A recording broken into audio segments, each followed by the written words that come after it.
पारंपरिक ढोल वादन आणि पारंपरिक सनई वादन या ठिकाणी या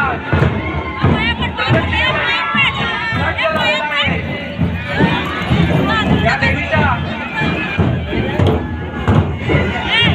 या रथदेवतेच्या या रथसोहळ्याच्या अगदी आता पालखीच्या समवेत आपल्याला 5 प्रदक्षिणा या ठिकाणी संपन्न होत आहे.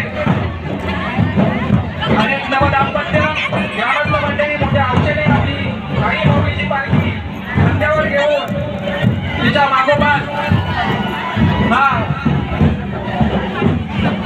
आशीर्वाद घेण्यासाठी या